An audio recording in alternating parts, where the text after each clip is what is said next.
Thanks for tuning into the Hidden Tracks podcast. You can find us wherever you find podcasts or listen to music. When you have an opportunity, please give us a 5-star review, write a little note, tell us how we're doing. We really appreciate it. It helps us keep this thing going. If you want to reach out to us, you can find us at Facebook at Hidden Tracks. Instagram is at HiddenTracks99, and if you'd like to send in submissions or talk to us or give us any feedback about what we're doing, our email is myhiddentracks99@gmail. Thank you so much again for tuning in, and I hope you enjoy the show.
What's up, everybody? Another week, another edition of Hidden Tracks. I have Jolie from the awesome band Darling Fire. She has also been a part of a bunch of other awesome stuff that we've talked about here before on the show, but I just want to say and give her a warm welcome. Jolie, welcome to the Hidden Tracks family today. How you doing? Thank you so much. I'm doing great today. Thanks. Well, first things first, Distortions came out. Fucking killer. Why don't we dive right into that new album that just came out, Distortions? How do you feel about it, and how have you seen it received so far? I'm really happy to have finally been able to release it, and it's been getting a pretty good reception from everybody. It's a lot different from our first album, so we weren't sure how it would be received, but it seems like people are willing to embrace it, which is really cool. So you never know. So. It is a tough thing when you're a soul-bearing artist such as yourself that puts everything on the line and puts it out there for people to make their own judgments about. I'm a huge fan. I mean, for me, it starts off however you're going to want to say it, but Machina for me, that's how I would say it. And then Clean Hands is my thing that keeps me there, and then it just goes on and on and on, and I've picked my 3 favorites, and I'll put them out there for everybody. To begin with, it's Amber, Perigee, and Samsara. Those are my hits off the album. I'm big fan of it, and it is different from what initially came out, which 2019, your first album, Dark Celebration. It's just as awesome, but it definitely is a little different in an area, and we've had a lot of time in between that for people to tweak things and work on things. So what transpired between Dark Celebrations and Distortions? Well, first of all, thank you for telling me which songs you like, because that's one of the things that I'm interested in. What resonates with people from the album? Because obviously we listened to those songs so many times before we even recorded them. So yeah. By the time it comes out, you're just like, I don't ever want to play these or hear these again. Actually, no. I still like to listen to them sometimes to remember, what the whole process was for us writing them and everything. So I mean, obviously a lot happened between the 2 albums for everybody, but we just decided that we wanted something like we had just started developing our sound when we wrote the first album, and we kind of have like different influences between us, and we wanted to bring out an even heavier side to the music and have this kind of like strange combination of really heavy music with soft vocal that we kind of intended to do the first time around, but it didn't quite. Um, I still love the first album myself because it has a special place. Obviously, it was the first thing we wrote, but we were still developing our sound. So we just kept going in this certain direction to see where it would go, and just kept getting more and more interesting. So that's basically what led us to where we are now. Um, and you could see kind of the direction that we were going toward the end of writing Dark Celebration when we wrote Saints of Masquerade. That was like kind of the beginning of what we started developing, I guess you could say. Now, you had just mentioned about having different collaboration, different sounds, and coming from different backgrounds. And for people out there, I don't know if you want to take the time to explain how, because you all did come from amazing different bands, and this is for me in this scene for me alone, and I'll take back the alone because I know a lot of other people will say this, but it's one of those things that I'll put to a super group where everyone came from another band who was beloved at some point in time, and maybe not the biggest bands, but on the smaller scene, the indie scene of different types of music, you guys were all in an amazing band, and you all came together to create this sound, but you all had different sounds that you came from. So I don't know if you want to expand on how everything came together, how you all met up and decided to put this entire adventure, which is the Darling Fire, together. Yeah, totally. So, Steve, obviously our drummer, he came from Strongarm, Shai Hulud, Further Seems Forever. So he has that heavier background. And Geronimo was one of the original As Friends Rust members. He was also in Poison the Well for a time. And so again, heavy background. And then Geronimo and I were in Rocking Horse Winter together, which was obviously more on the pop, like indie side. And then I had my time with Dashboard Confessional in the beginning as well, so which was more on the soft side. So even though I was doing this like soft music, I was listening to really heavy music myself.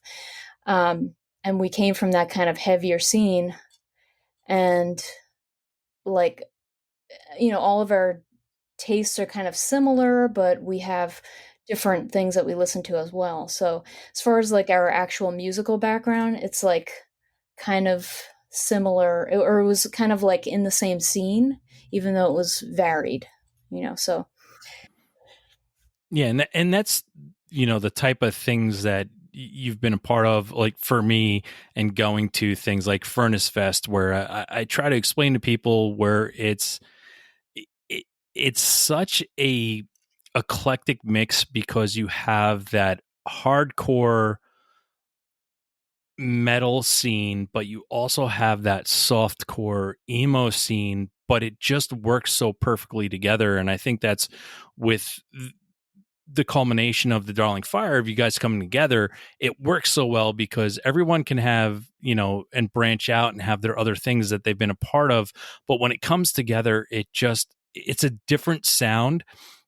And it makes a sound, I think, that is, and for me, when I use the word pop, I use the word pop as accessible. I think the word pop means accessible to so many different types of fans and people to listen to.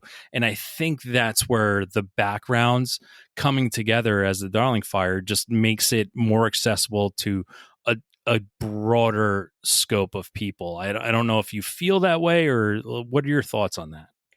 Yeah, well, the thing is, we like to write heavy music that still has choruses, and I think that's what you mean, because there's like a sing along aspect, or like something like a hook, in there.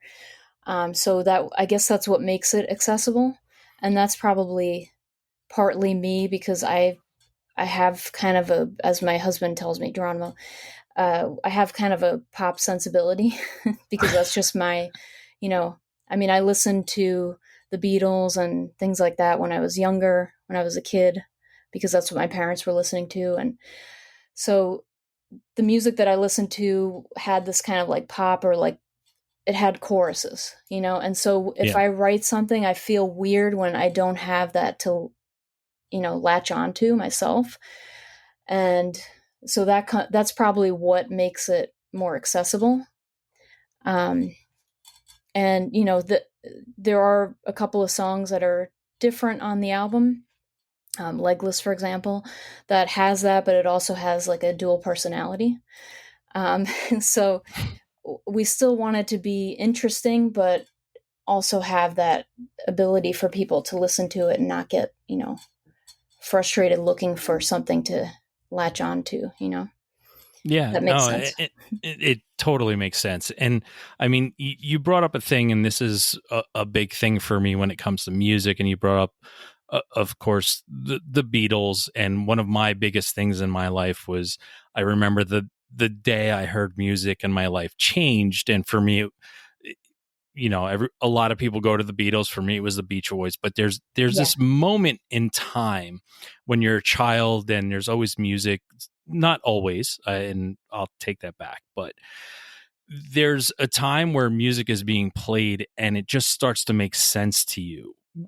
Do you remember that time? Was that the Beatles for you when you were a child, when you heard something and it just started to make sense for you?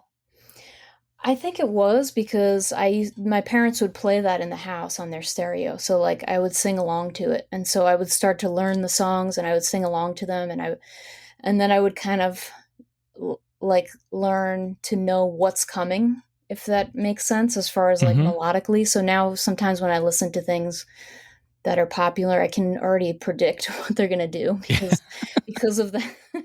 I mean, it's weird, but that's like, No, I totally understand that. yeah, I can hear a song that I've never heard before, and I know what's coming next if it's yeah, a poppy melodic song. Absolutely. yeah. So there's like a certain formula to it. So I guess like that was my early memory for me was, the Beatles. My parents also listened to a lot of like heavy, 70s rock. They listened to Bad Company and Led Zeppelin and, bands like that. So there was also that music in the house. And I definitely think my earliest memories were the Beatles. And I know it's funny because some people say it's almost like there's the Beatles and then there's the Beach Boys. Yeah. And usually, like when you were a kid, your parents either listened to one or the other the most. I feel like because you're not the first person to say that. So, And for so me though, like I think, and again, like I always think I'm this unique being, right? Like for me, it was like the Beach Boys. Like I still to this day, I understand why the Beatles are what they are and why people are so adorned by them and like absolutely love them. I get it. I've never been a huge Beatles fan, but at the same time, like I follow the musical lineage of, and it's where it's chorus, verse, verse, pop, and it's that culmination of two vocalists, and I follow my own thing, and I'm like, well, yeah, I guess it all came from the Beatles because I go Beatles, Beach Boys, Big Star, Posies, like, and I just follow this whole thing, and it's always like two vocalists that are also amazing and they can just do this, and it just brings me to this other place. And at the end of the day, I'm still like, I get why you like the Beatles, but I was never a huge fan. But it all comes from the same place, which is just beautiful harmonies between amazing people. yeah, totally. That it's the harmonies and the structure, and also, I mean, there wasn't like the saturation that we have Yeah. now. So like Yeah. they were lucky enough to be. I mean, I don't To want be to on the plan. forefront of. Yeah, yeah. So I don't want to downplay what they did because it's awesome, but there weren't like a ton of bands that you could access at any moment on your phone. It was Yeah. like, oh my God, what are these guys doing? This is amazing what they're doing, and it was new, and they weren't even in some cases the only ones to be doing it. It was just they had the biggest reach. People caught on to them the most, um, so I think that's part of it too, of why it's such a huge thing, part of our culture, because it was like the beginning of that Yeah. kind of Why it's music. so beloved is because it was the first big thing. Yeah, exactly. Yeah. So Now, that's, that's like one of my earliest now memories. going from there, so like growing up and hearing that and what your parents are playing, when did you start to find your own music? Do you remember what it was that you found that made you feel differently about yourself when it came to music? Do you remember that?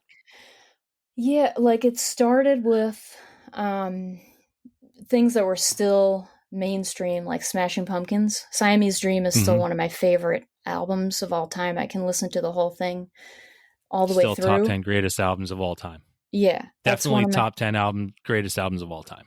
Yeah, Definitely. yeah, I'm there with you on that.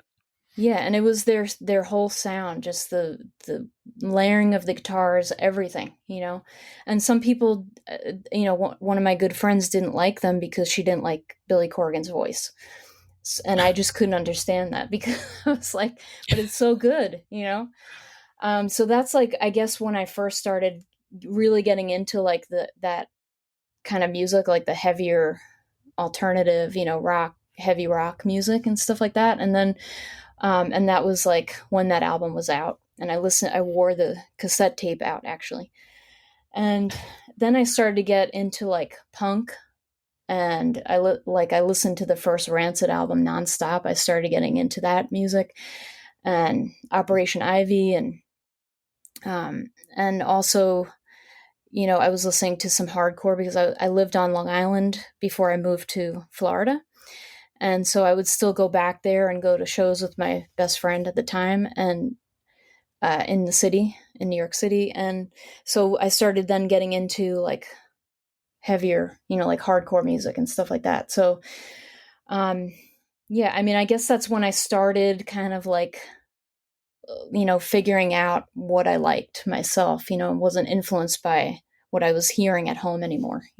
Yeah. And I think it's funny how you bring up somebody didn't like Corgan's voice, and I get that. And for me, when it comes to music, a lot of times is I think bands break away and become their own entity because of a vocalist. Yeah. And I think Smashing Pumpkins was that way. I think that there's so many bands live. Rage Against like it's the vocalist that pulls you away from that thing that sounds like anybody else that makes you different, and it's usually the vocalist. And but I can completely understand how someone's like, I don't like his voice, and that makes total sense. But at the same time, I can understand how they are as big as they are because people are like, I just love that his voice is different. Yeah, it's weird. I mean, don't get me wrong, there are some voices that I just never quite could listen to, that bothered me or whatever, but For it's not instance, that who? often. Call him out right now. No, I honestly can't. I can't think of it because I remember like when we were on tour, for example, we were listening to oh boy, uh, Wilco, and my Mm-hmm. drummer at the time, Matt, he loved Wilco, and he played us, that album, and I was like, I just can't get into it. And but by the end of the tour, I was like, I love this. It's so Yeah. good. So it's like I think sometimes like I would tend to not give it enough of a chance. You got to Um let it grow. It's yeah. just like anything else. You got to let it, and that's why when it comes to music, for me, I have these five rules. Like I got to listen to it five different ways, and like one's in the car, one's mowing the lawn, one's background music. Like I just have these different ways that and if it doesn't hit after those five tries, that I'm like, all right, here's what I found out, which is my formula. If it doesn't work this way, it's never going to work. Yeah. But you got to let it grow, and there's different ways to let it grow. And I love the fact that at the end of the tour, you're like, yeah, okay, I'm in. Yeah, and it was so not like anything that I listened to at the time at all. So I was like, I can't even. I'm for some reason my brain is rejecting this. But by the end, it was like I just loved it because then at that point, like not only had I listened to it so many times, but it became part of the memory of that tour.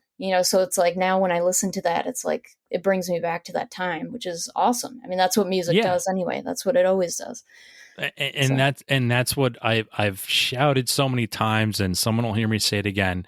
Music is a time machine. It's the only thing we have in this world that you can listen to a song and you can smell the smells you originally smelled. You can see the things you originally saw just because that song's on.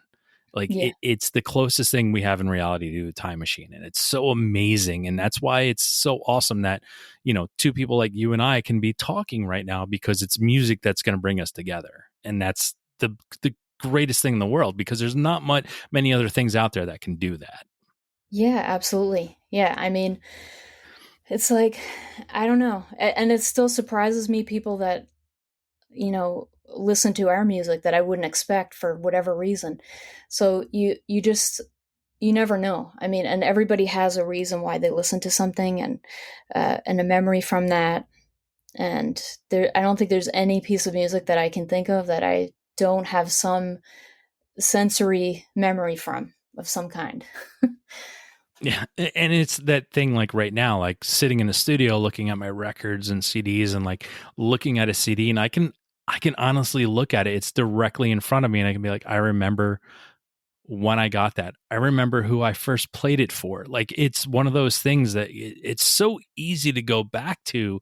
At the same time, it's so hard to remember, right? Like you can just be like, I remember when I got this. And then all of a sudden when it clicks, you're just like, I remember everything about this. And it's just that amazing feeling that music gives us, and gives that opportunity to new experiences, right? And it's just like your music is a new experience for someone who could have been listening to, Rocking Horse Winter, and now they're into Darling Fire, and it's just a completely new experience. Yeah, absolutely. I mean, that's the thing. It's also strange to me when people still remember Rocking Horse Winter, and will reach out and say, "I remember when you played this show, and I remember meeting you," and usually I'll remember, believe it or not, that show or that moment, because there are a lot of really strange things that happen on tour. so so yeah, and it's But cool that we do have some people from Rocking Horse listening to this music, even though it's like night and day. In my opinion, the only thing that ties it together is probably my voice, but other than that, it's but why do you think people would forget it? Well, I mean, is there something in yourself? I mean, because it's still you. I can still hear the passion in your voice when you sing from Rocking Horse Winter to Darling Fire, and it's still your passion. You can feel your soul come out when you're singing. Why do you think that someone would not remember that? not that they wouldn't remember it, but at the time we were so distracted by life in general and just being young and everything that um, we didn't have any perception of how far the music was reaching. And I feel like maybe after the band broke up, it reached more people. Um, so that's what I mean by that. Not that if they listened to it then they would forget, but it's just weird because it's such a long time ago to me now. So much has happened. So it's cool that that may be somebody's memory. Oh, don't you find that a lot though with music, especially as being an artist, that when when something is done, there's so many bands from back in the day that when they were done, they never realized how much they meant to people. And I think we're in the age now where it's easier for people to tell you how much you mean to them than it was back then. When Rocking Horse Winter was coming up and you were doing the dashboard stuff, and I mean, it's definitely different, because there's so many bands that, I've had on the show, and I've just been like, what you did before, like, you don't understand how much it meant to me, but I never had the opportunity till now to say something. Do you think that's a big difference in where things are going, and how you think you were perceived back then? Probably because now there's like real time feedback constantly. So, um, but I still feel like it takes somebody a lot to reach out and just express themselves to you and tell you, um, this meant a lot to me or whatever. And I still get those messages from people about back then, and that they're happy to see that I'm still doing music, which there was like kind of a big period of time where I didn't really focus on it. So I definitely think the fact that there's like real time feedback now, it's a lot easier to know how you're doing moment to moment. Yeah, Somewhat, you and know. I completely understand that. And that was my old, like, my thing before this format started and I started the show. Like, I remember, 20 years ago going to shows and just being like, being able to see the artist and be like, that was awesome. Thank you so much. And then walking away. And now I've made that conscious effort and trying to also tell other people, like, to truly, if you have the opportunity to talk to the artist that you just saw and you're there to see, to tell them truly how much it means to you.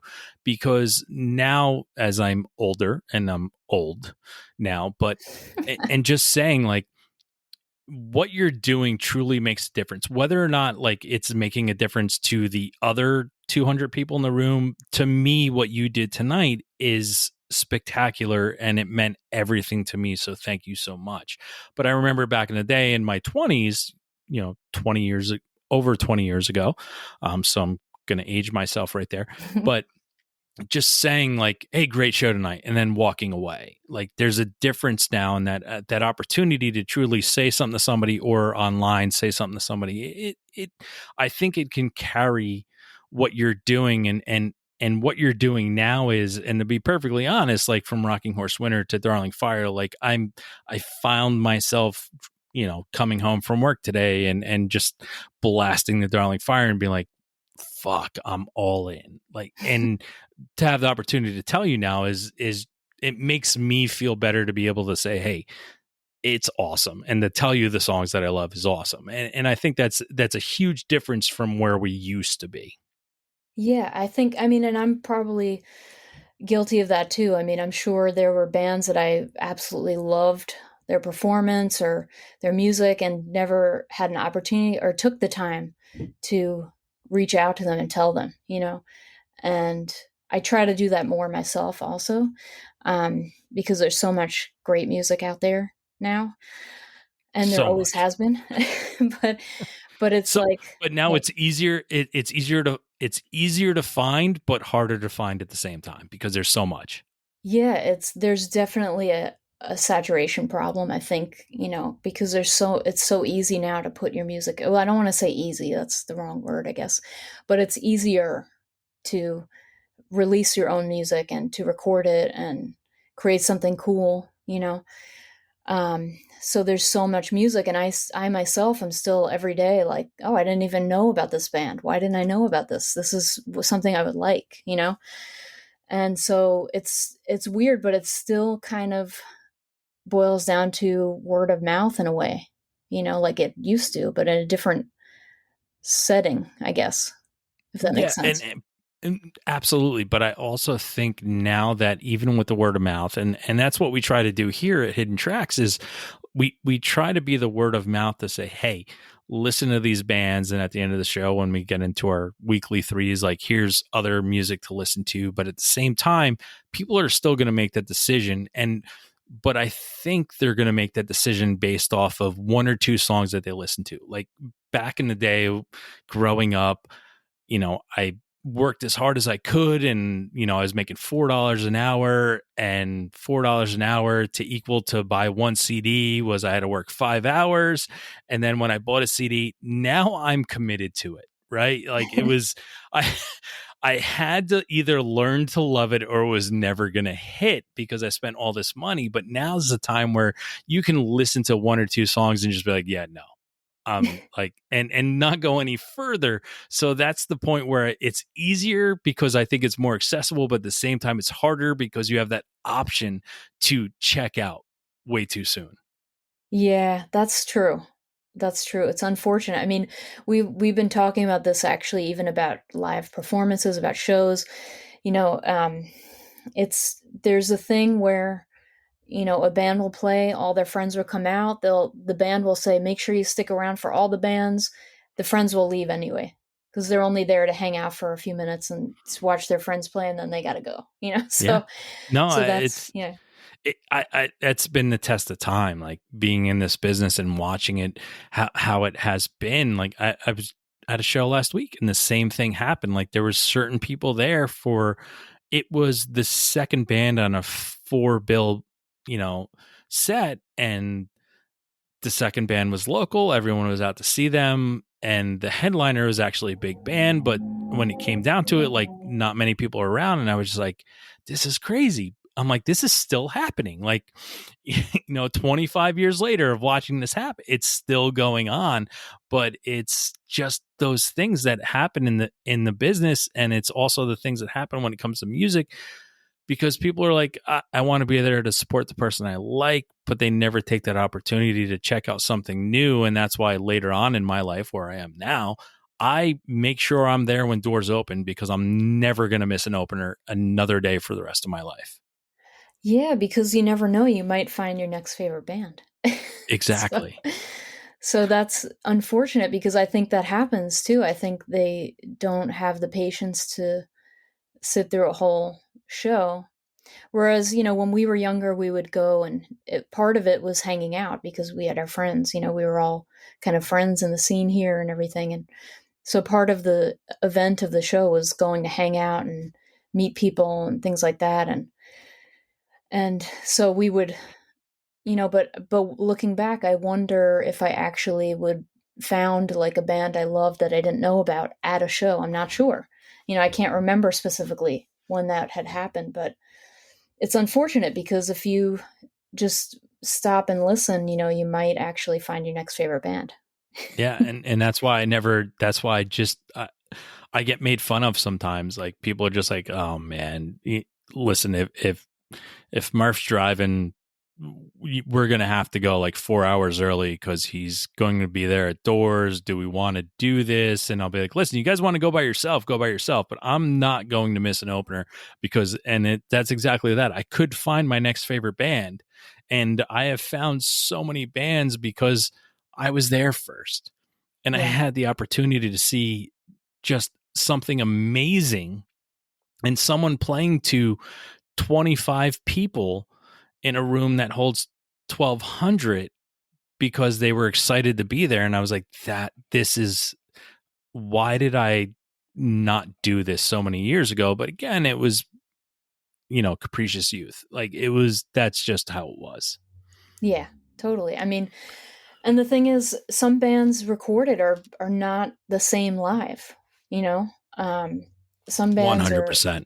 Yeah. yeah, I think that might be the case with everybody, because there's always going to be some different element. But, um, some bands, the recording doesn't quite pull off what their live show does. And anyway, there's something to be said for being there and having your ears bleed. Yeah. It's just not the same as listening in your car or whatever. It's always going to be something different, so, and, there's all these other elements that happen with a live show that, somebody could fall off the stage, or you might miss some crazy event, who knows? So, Yeah. And you brought up earlier about like growing up in Long Island and coming back to the city. What was one of your favorite venues in the city? Because I live outside the city. That's where I see most of my shows. So like, what was one of your favorite venues growing up to go into the city and see? it's hard to say. I mean, I remember one that really sticks out for me always is, I think it was this, like, I can't remember what it was called anymore for some reason. I haven't researched, but it definitely was like this Club Lithium. Mm-hmm. At one point, it was basically a Gothic church, and I remember I saw H2O and Guttermouth there one time, and it was just a really cool venue, because it was like this Gothic church, and inside it was this big room with this metal like swirling staircase, and that was definitely like a very memorable venue for me. And then of course there's CBGB, Yeah. which we played one time, and that was insane. That place was definitely legendary. It legendary and the biggest shithole on the face of the Yes. earth. Yes. Yep. It was. We were just talking about the bathroom actually the other day. The toilet on the pedestal. I Yep. mean, The you can't. toilet, it was, you had to jump up to get to the toilet. Yep. Yeah. Yeah, so we played in Equal Vision Showcase there, and actually we just posted a photo of that recently, and that was definitely one of the most memorable places. I would say. Now, So, for you, like growing up with the Beatles in the background, like, what was it that pushed you towards getting into music and wanting to do something with music? yeah, well, this is weird because I didn't have like a traditional, like I didn't have this internal drive to do it necessarily. It was like I love to just sing along to things, and but I wasn't like, oh, I'm gonna go be a singer. It was just something happened, and I can't remember exactly the sequence of events, but I don't know if my roommates heard me singing or something and told you know um, the guys in Rocking Horse about it, and so they asked me to they were looking for a female singer.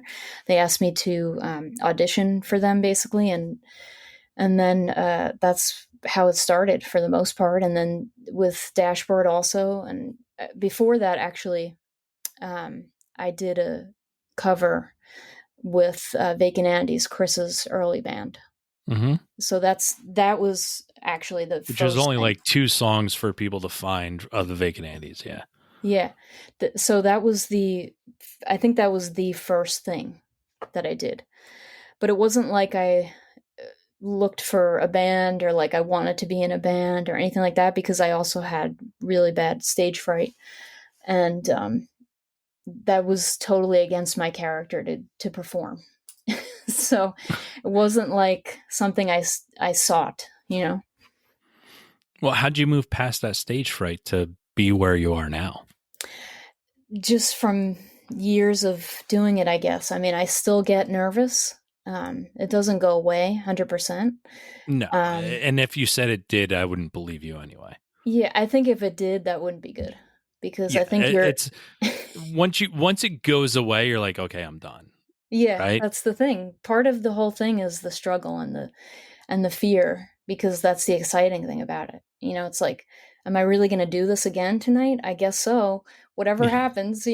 So, Listen, I feel the same way. Like before I record this show every single week, I still get the butterflies 100 and something episodes later. Like I'm like, oh, I got to go pee again. And it's like, mhm. oh, you got 2 minutes to get ready. But it's still it's that anticipation and that nervousness that drives me to be able to talk to a stranger about it. Yeah, I mean, there's something exciting about it. Like, and it takes a little bit sometimes for me to warm up if it's been a while, like to warm up to the feeling of being in front of people. But it's like, then after a while you start to crave it. And then it's like, I have to do that. If I don't do that, I feel weird, like it's Yeah. part of me now, so there's like the nervousness is also like an excitement about it. It's like, but I think what creates the nervousness is the unknown part of it, the unknown element. Like, what could happen tonight? Yeah. You know? You never know what can come of anything. And I think that's what's so important about people going out to see live music is because you don't know what's going to happen. And it's just like anything else. It's just like trying something new. You don't know what's going to come of it. So saying you don't want to do something before you've never tried it is a hindrance on just being human, right? Like it's just try it. If you don't, first thing is, and that's one of the things for me in life is I know what I don't like because I've tried it. I'll never say I don't like something. If I haven't tried it, I'll be like, all right, well, I got to try it. Like, I don't like broccoli rabe. You know why I don't like broccoli rabe? Because I fucking tried it. Yeah, I mean, and the thing is, like, how boring if you don't try things, you know? How Yeah. boring, because then there's an excitement to trying something new. And yeah, like you said, if you go to a show and you don't like the band and you've given it a shot, then okay, I get it. Yeah. Not everything isn't for everybody, obviously. So definitely and there's something different about being in the audience and being on stage, because I've been both. So there's a different feeling to both, and both have their set of unknowns, so.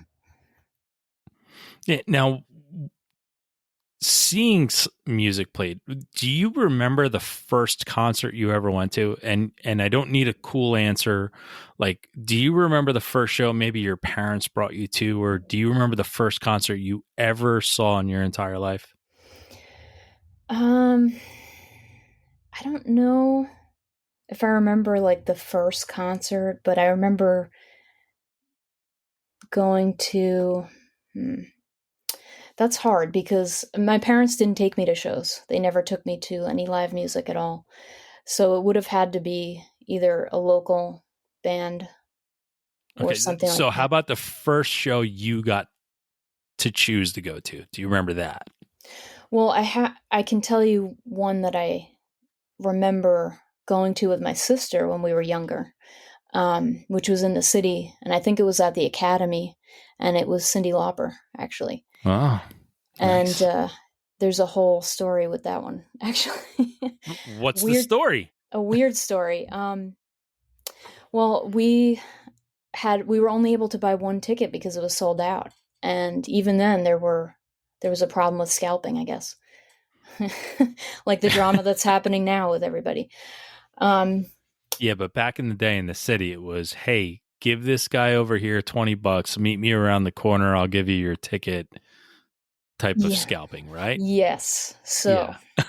and we were kids, so Yeah. my parents would let us go into the city together. And I don't know. I mean, I might have been 16 or something, maybe, possibly. I don't know. My sister's 3 years younger than me.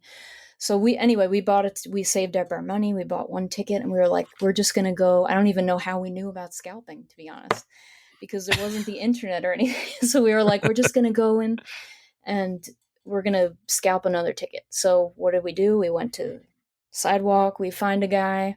They're all there. They're all, you can see the shady people on the side. You know who they are. You can You see, know who's the one trying to sell a you can, ticket potentially. yeah. And there were also cops there, by the way, watching for that. But we're young and dumb. So we give this guy money. He says, come with me, takes off, runs down the street. We tell the cops, they're like, well, shouldn't have done that.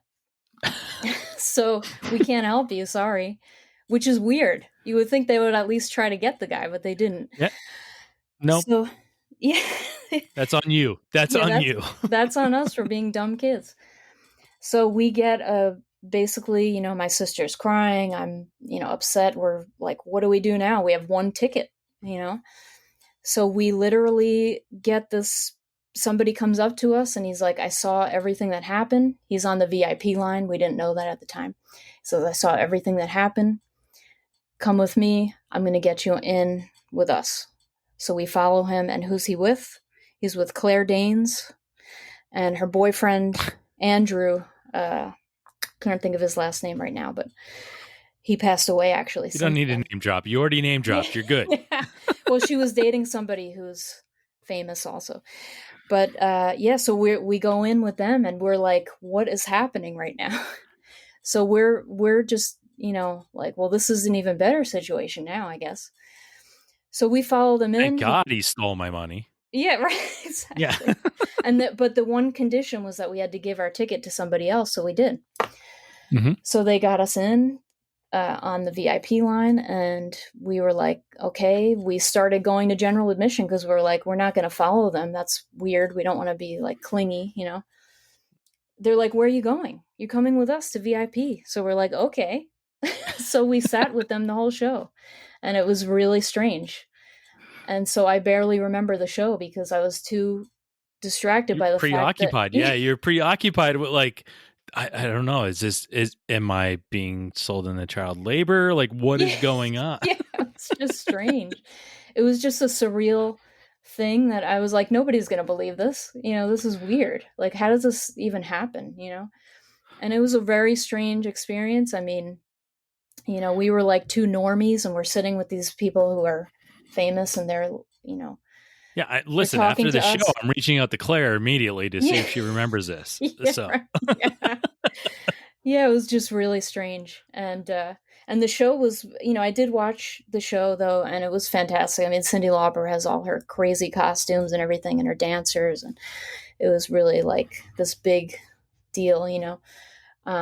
So it was just a really strange, surreal thing, and it was a fun memory. So That's awesome. that's probably one of my biggest. And it was like, I think it was right around the time of my so-called life. It was either right after it It stopped had or to have been, something. if you remember, if you're saying you were there with Claire Danes, it had to have been My So-Called Life. Yeah, MTV, one season, folks. So like if you're listening to the show, you don't know what it is, check it out. It was one season. Jared Leto, that's where he started. So yeah, there you yeah, exactly. Yeah, Jordan go. Catalano. Yeah. dating myself again, and now you're dating yourself too. So Yeah. but But but anyway, Cyndi yeah, yeah, Lauper too, like that's amazing. And Cyndi Lauper falls into my I have this what did I used to call it when I started the show? It was overrated, underrated. Like overrated because you know the hits, but underrated for all the other stuff that's behind it. And yeah, Cyndi Lauper is one of those for me. I think she's fantastic still to this day, even though she does like the psoriasis commercials on TV. I still think Cyndi Lauper's amazing. So yeah, yeah. that's that's me. She's awesome. She's definitely like a trendsetter and groundbreaker in certain ways too. So yeah. Hmm. Well, taking you out of that whole Claire Danes VIP Cyndi Lauper situation and pulling yourself back to some normalcy. Let's go to the Darling Fire. And you had mentioned something earlier about people and seeing people, but seeing someone on the street and meeting them and you telling them and you're in a band. What song of yours would you play for them out of the Darling Fire that you think would best describe or hit the general public? Um. Hmm. Okay. I mean, one of my favorite songs on the album myself is hers. Um. I don't know. There's just something about it. That one is another one that has like a structure, but it kind of like goes off at the end into like another dimension, basically. So it's like, but I feel like that's one that I would go to play for people if I wanted to introduce them to the music, because it's like a little bit more subdued, I guess, at certain times, and then it kind of gets a little crazy at the end and a little heavy. Or so I guess that would be the one. Okay. Now, do you have, this could be completely different or it could be the same. Do you have a song that you've released to people to hear that's your favorite song that you've released to date? Favorite song that I've released to date. I mean, I really have a connection to rituals. Um, that one is like really fun to play live, so that's one of the reasons. But it's energetic and it's dark and it's definitely one of my favorites, I think. Do you think it's a different song when you play it live? Um, I don't know. It just gives me a certain feeling when we play it live. I can't explain it. It's like something just happens. I don't know. And it's just a very like dark song, and it's like, I don't know. I just really love You don't playing need it to have live. the answer. Don't worry about it. It's Like hard. it's It's hard to explain. Like if it's different when we play it live. Well, I think it probably sounds heavier live than it does on the recording. That's definitely the feeling that I get. It's just a little bit heavier live, I think. okay. Do you know the last song you cried to?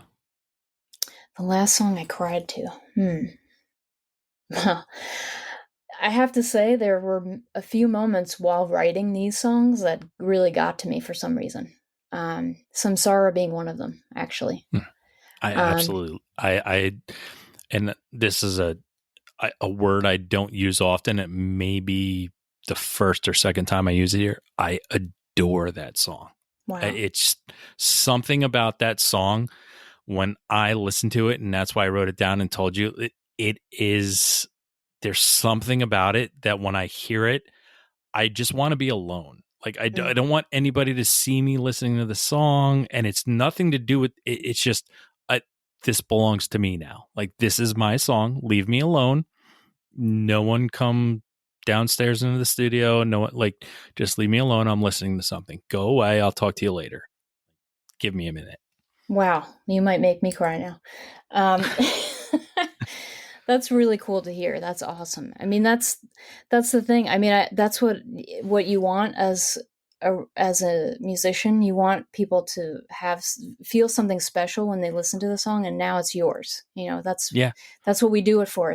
And now it's yours. What does it mean to you? That's why it's hard for me sometimes to tell people what the songs mean to me, because it might not mean the same thing for you. You know, you might No, think something it doesn't different. belong to you anymore. Right. Once you put it out there, and I've tried to explain that to people, and one of the things that I like, I appreciated that show Storytellers on VH1, but I also hated it because don't tell me what the song's about, because it doesn't belong to you anymore. The minute you put it out there and I can access it, it's no longer yours. Now it belongs to me.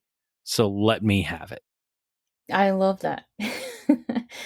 Yeah, and I mean, and that's the thing, like it that song, writing that, and actually there are parts where I would like write the melody and the lyrics, and then I would record it with my husband for the demo, and I would get emotional myself because like it means a certain thing to me, a certain memory or a feeling. And so yeah, so I mean, it's weird, but like there are songs though that make me cry from other musicians too. I mean, there are certain songs that I can't listen to sometimes because I don't feel like feeling like that, you know. So, Yeah, there's but certain times I hit skip as soon as I hear the first note because yeah, I'm like, I don't want to feel this right now. yeah. I mean, there. Yeah, it's weird. I don't know. And like you said, every song that somebody puts out there, it's not theirs anymore. It's now yours to interpret and have a feeling about, you know, which may not be the same feeling they intended, you know. So yeah. So the last time that I cried was probably writing Samsara. Okay. Do you have a band in your life that you turn to constantly? It's a band that I look at it and I phrase it this way: it's a band that never lets you down. It's a band that no matter what mood you're in, and you don't know what you want to listen to, like you always go to that band. Yeah. There are probably a few, but one that I You can tell started. me the few. Yeah, well, there was. I mean, one that I started going back to again because I really loved it at the time and I wanted to hear it again is Caven. Um, you know, their early stuff. Mm-hmm. I really wore out their first album. Um, and so like if I'm in like this aggressive mood, I'll listen to that. And it's weird because that's like their songs are like the structure isn't that simple, like easy listening style. You know, it's not like No, and that at they've all. changed over time Yes. too. Like, I saw them at Gramercy, I want to say maybe 4 months ago in the city. And it was like, I was bringing people to, and I'm playing the first album. They're like, this is totally different. I'm like, well, they're people are allowed to grow and change, like, but it's still the same band. They're still fucking awesome. Just enjoy it for what it is. Yeah. I mean, that there are a few songs on that album that I like always go back to, especially when I'm in this mood. I just feel like being aggressive, or like if I'm frustrated with something, whatever, it makes me feel better. You know, it's weird, but that's one. And again, like, you know, Siamese Dream is always one of my favorites. I can listen to that all the way through anytime. And you know, Clarity, Jimmy Eat World, Oh, that's another one. Yeah. well, I mean, that is as I try to explain to people, I mean, if you want the essence of where sometimes people say the E word is a bad word, emo. Yeah. But if you want the essence of the perfect emo album, and I go back emo years and years before that with Jawbreakers, Dear You, and Sunny Day Real Estate's Diary, but Clarity is the essence of perfection when it comes to what I think everybody strived for after that moment of what emo was supposed to be. Yeah, it's just so good. I mean, that's another one I can listen to all the way through. Um, and it totally takes me back to when I listened to it the first time and again and again and again and again at that time. I wore that album out and I just saw them, I just saw their live performance of it, recorded. And that was just amazing, because I Well, never got to see them play it at all, yeah, believe it or and not. I don't want to be this guy, but I remember being at the show. It was at a roller skating rink. Um, saying we just came up with a new song that this is the first time we're going to play it live, and it was Lucky Denver Mint Wow. before Clarity came out at a roller skating rink in New Jersey That's awesome. with 18 of us. Wow. And I will never for the rest of my life forget that moment, because that song still to me means everything, because I Yeah. remember hearing it. I remember them saying what they were saying. It was also still one of my favorite bills of all time. Like, but that is that type of thing where it's like, that's what music does. I'm an Yeah. old fucking disgusting man now who still loves talking about music and seeing live music and remembering that when I was 20 years old, 19, 20 years old. Yeah, 20 at that time when that Yeah. happened. And just being like, I remember it like it was yesterday. Yeah. That's amazing. That's awesome. That's an awesome memory to have. That's really cool. Yeah. And I'll probably, before I tell my wife I love her before I die in my bed, I'll be like, Lucky Denver Mint, Skaters World, New Jersey, Wayne, New Jersey. There it is. That's awesome. Yeah.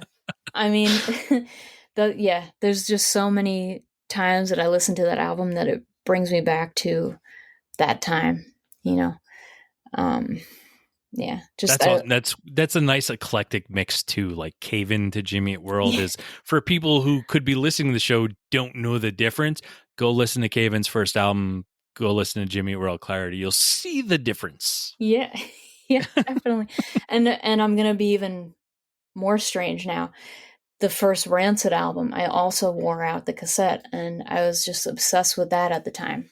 And I used to walk around college campus listening to that. Again, I'm aging myself, I know, but I don't care.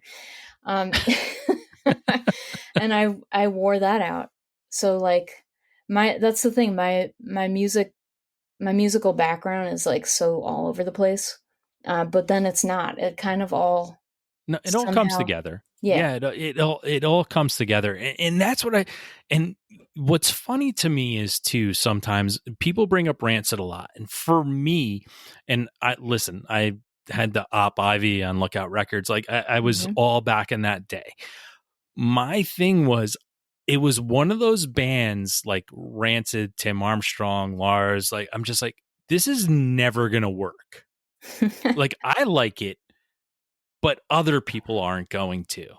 And as many people as I meet in my life that know it and enjoyed it, it's still surprising to me, because I never thought it was something like, it was just so, and still to this day, if you play it for someone who's never heard it, they're going to think it's so different, but I guarantee you they're going to go home and listen to it again.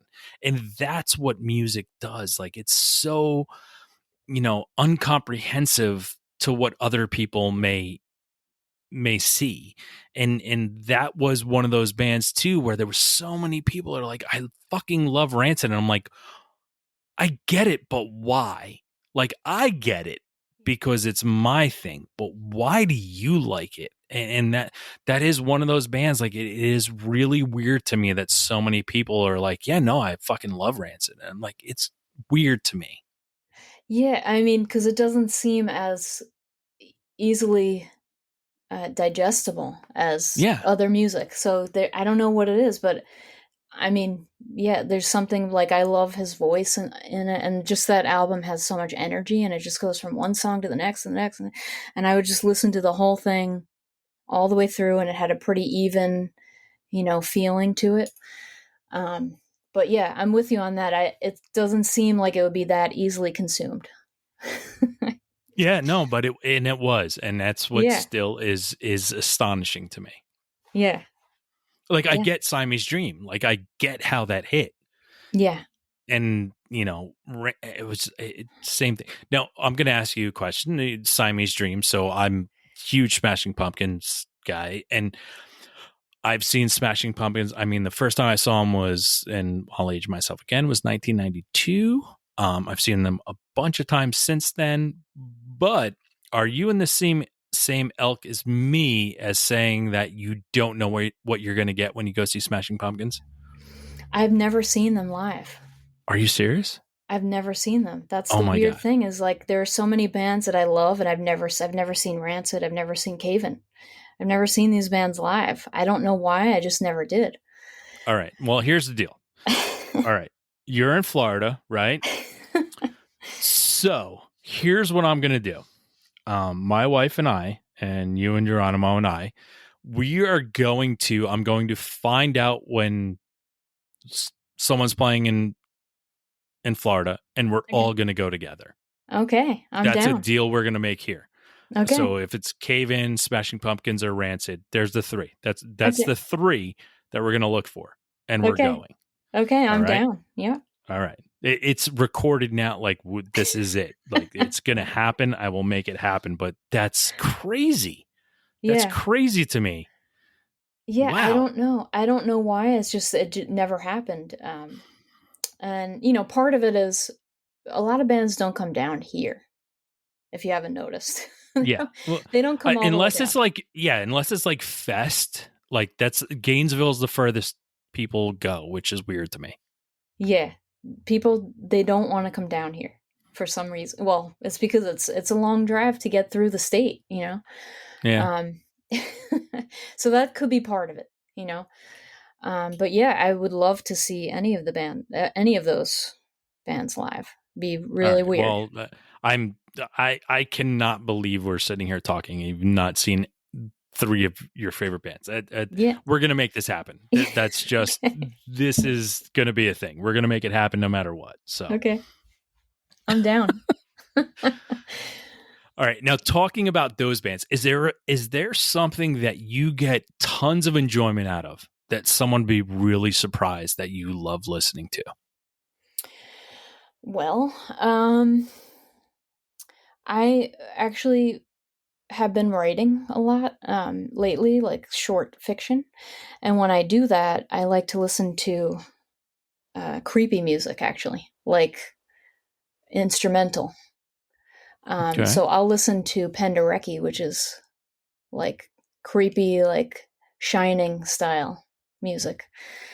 I'll listen to the soundtrack for It Follows, because that's one of my favorite soundtracks, actually. I don't know if you've heard it.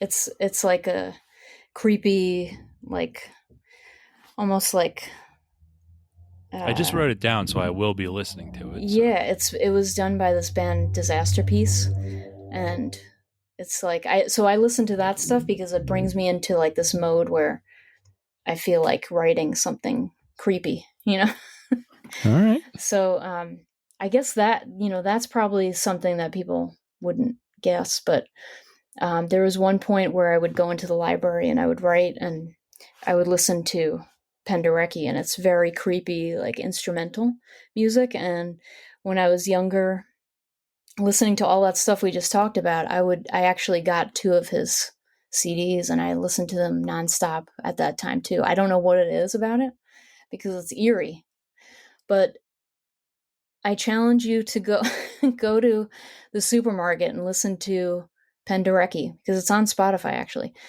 And Challenge accepted. Yeah, and just see what it does to you. It's really funny to listen to creepy music while you're walking around just a normal situation. Listen, I'm going to buy milk and eggs tomorrow to Penderecki. So I'm telling you, so that's something that I do sometimes, because it just gives life like this weird other like layer that you wouldn't have thought of doing. I'm in. Yeah. You got me. Yeah, do that. I wrote it down, so let me know. I'm in. Let me know what happens. I will.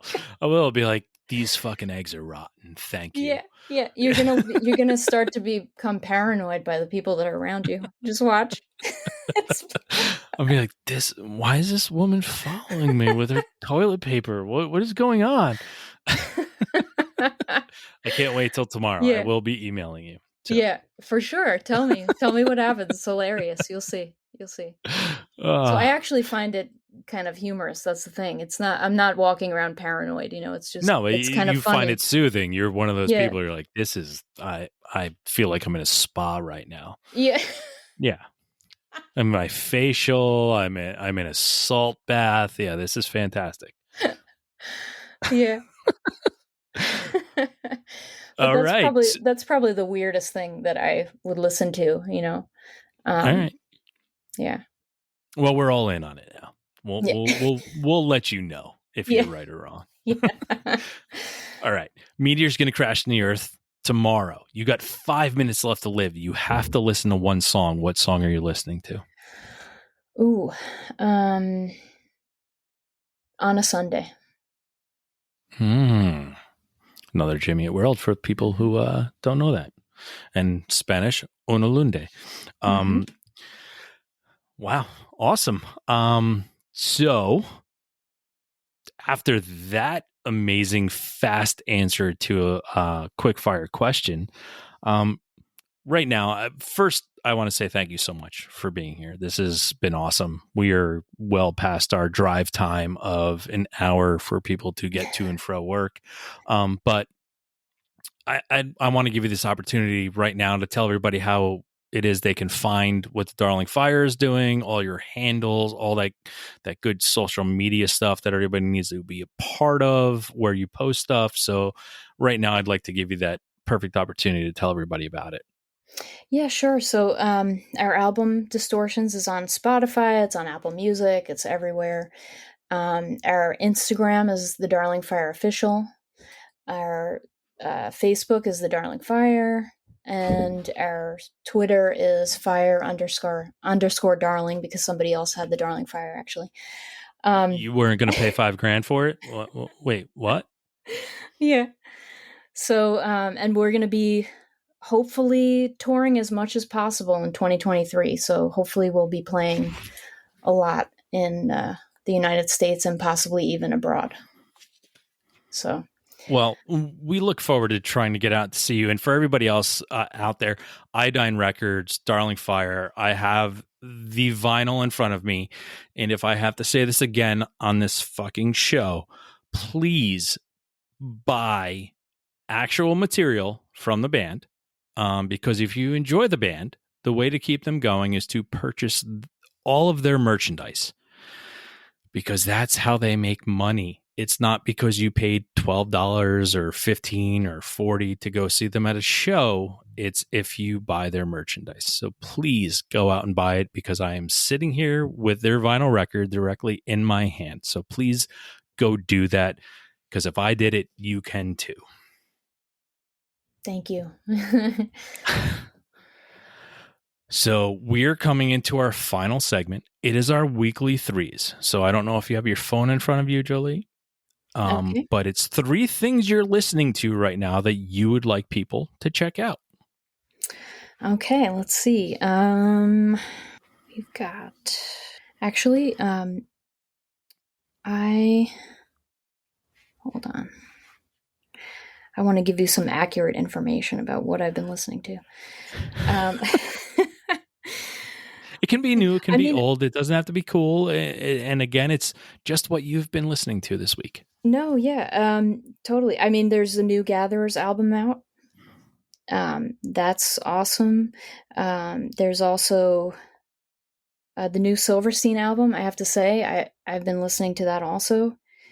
And also, I haven't listened to it yet. I saw him 3 years ago, right before COVID, and I didn't. Yeah, there's some really cool stuff on there, and nice. And then also, you know what? There's a song by Silver Sun Pickups that's not like their other stuff, in my opinion. That's really good. And so this is just a single song, but it's the bass player that's singing it. I'm with you on it. I know exactly what song you're talking about, because when I heard it, I started playing it for other people, and I said, listen, I know you were in on the first album and everything in between, you were gone, but listen to this song because it's fucking insane. Yeah, it's really good, Alone on a Hill. Yep. And I actually I saw it pop up, and I hadn't really been listening to them too much, but I did listen to their stuff at one point pretty heavily, and I hadn't really been listening to them in a while, and I saw that pop up, and I was like, "Oh, it's something different. She's singing by herself. I'm gonna watch this video." I put it on, and even my husband was like, "What is that? What were you just listening to?" And It's we were so like, good. "So good." Yeah. It's It's so really good. fucking good. It's really good. And it's one of those bands where like their first album, like I was like, fuck yes, this is great. And then it was just like, okay. And then the new stuff came out and I just started picking it apart. Like there's 5 songs that I'm just like, all right, 5 out of 12, but they're fucking awesome. I'm like, Yeah. this is it. This is what I'm looking for. And that Yeah. is Alone on a Hill is insane. Yeah. I It's love really that you good. like that. That's Yeah. awesome. Yeah. And it's like it's not like their other stuff, it's more subdued. You know, the stuff that I loved before was a lot heavier or whatever. Um but yeah, there's something really special about it. So It's awesome. All right, my 3 for this week. First one is a band called Two Nights. The name of the album is Effing. They're Texas. I guess I will throw emo out there. I guess I'll throw that word out there. I don't know. Alternative emo. I don't know. Whatever anybody wants to call music nowadays. But the next one is Josiah and the Bonnevilles. If you're into rock Americana, great vocalist, Josiah and the Bonnevilles, I just implore people to go out and check it out. It's just great music. The name of the album is Motel Mayday. It's I don't know what else to say about it. Just listen to it, and I'm sure you're going to like it. And if you don't, just tell me to fuck off. Last but not least is a band called Doom's Children. That's Dooms, Dooms. Doom's Children, Canadian rock band, self-titled album.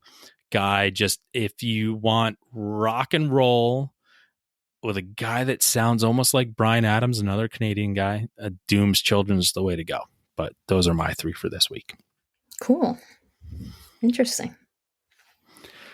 But we're coming here. We're at the end. I just first and foremost thank you so much for spending your time with us. I just thank you for just opening yourself up to the show. I really appreciate it, Jolie. Sure. Thank you again for having me. It's been a lot of fun. And thank you for what it is you do at creating music that we love to listen to and putting your soul out there for people to pick apart and let us find what it is we love about you. We appreciate what it is you do here. That's why we're doing what we do, because it is what you do. So thank you so much. We truly do appreciate all the hard work and effort you put into what it is that you give us to get enjoyment out of. So I truly want to thank you for that. Thank you. And everything you said about the album really means a lot to me as well. And I'm glad that, it means something to you. That's what we do it for. Well, it does. And I'm going to find out when one of those 3 bands is playing in Florida. I will be down there. We're all going to go together. We're going to have a good time. And now's the time for everybody. You know what you got to do next? Go out, listen to the Darling Fire, and have a great fucking time.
Thanks again for tuning into the Hidden Tracks podcast.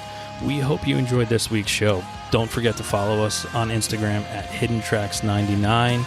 Also, send all your submissions myhiddentracks99@gmail.com. Tune in next week. You may find your new favorite band.